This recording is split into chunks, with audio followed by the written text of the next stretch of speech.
Tralalilalère, tralalolali, tralalilalère. Je m'appelle Choukinette. Et moi, je suis Papounoute. Ouais. Papounoute et Choukinette ? Ouais. Ok, ça marche.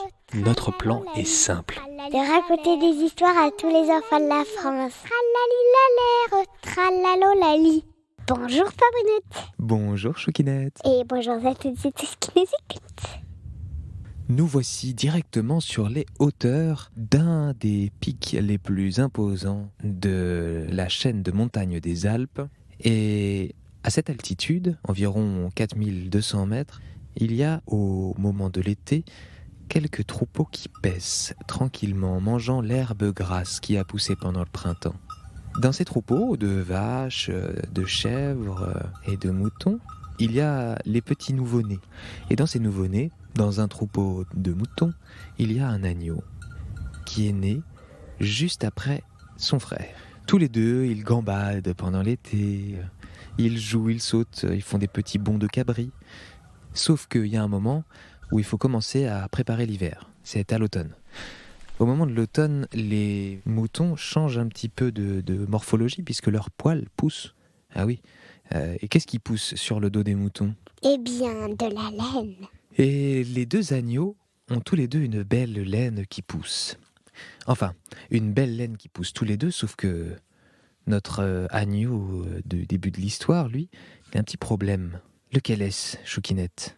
Le vent s'engouffre dans sa laine. Eh oui, sa laine n'est visiblement pas suffisamment organisée, pas suffisamment resserrée pour pouvoir le protéger du froid de l'hiver qui vient. Alors ça, c'est très embêtant. Lorsqu'ils redescendent de ce pic, ils redescendent à environ 2000 mètres. Ils sont toujours à flanc de montagne, mais avec la possibilité de s'abriter dans une grande étable. Le froid devient de plus en plus un problème, et notre agneau regarde son frère lui bien protégé du vent, alors que lui ne peut pas sortir de l'étable, il a toujours froid. Il va consulter les autres adultes du troupeau, moutons et brebis, et une des brebis lui donne un conseil avisé. Va voir le troupeau d'à côté. Je connais une vieille chèvre. Cette biquette a eu froid pendant des années, mais elle a trouvé la solution. Il se rend à la clôture au bord de son pré et va solliciter quelques chèvres. Quelques chèvres s'attroupent et il fait appel à justement cette chèvre qui avait froid. Pouvez-vous me la présenter, s'il vous plaît ? C'est alors qu'une chèvre arrive. Et là, vous ne me croirez pas. Elle était avec des poils aussi longs et lisses que si elle sortait de chez un coiffeur. Mais vraiment, vraiment. Le petit mouton se dit que il va sûrement avoir la solution avec cette chèvre aux poils si beaux et si longs. Je vais te donner une astuce, mais mon cher agneau. Mais je suis bientôt un mouton, dit-il.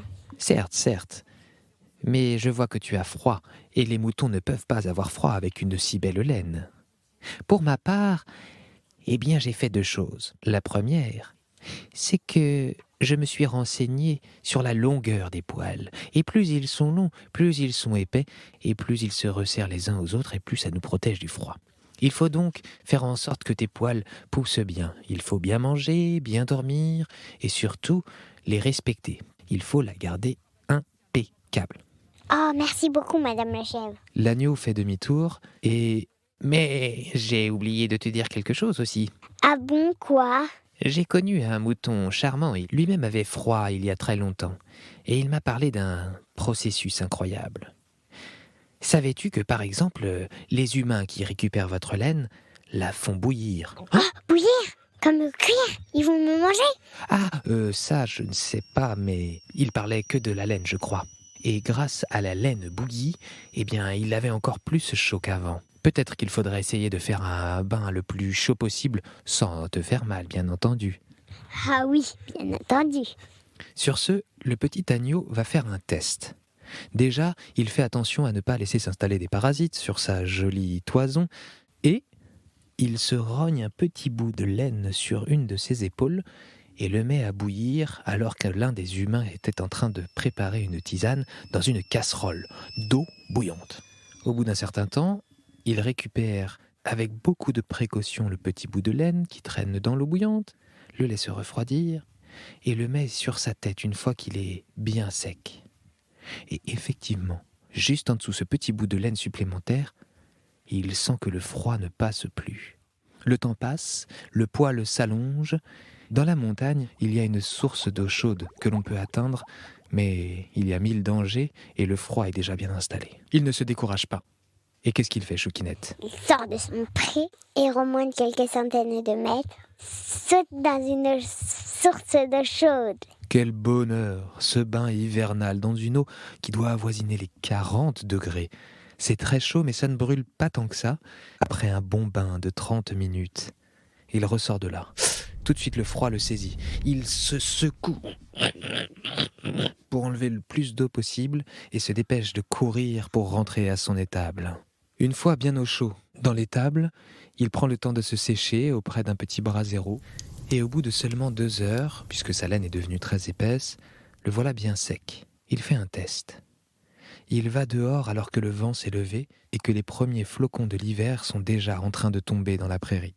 1 patte, 2 pattes, 3 pattes. La dernière, le vent souffle, mais ne passe pas à travers sa laine. Super! Il rejoint tout de suite son frère et ensemble vont jouer dans la neige. Et depuis ce jour, que s'est-il passé pour tous les moutons, les chèvres et même les vaches des troupeaux voisins?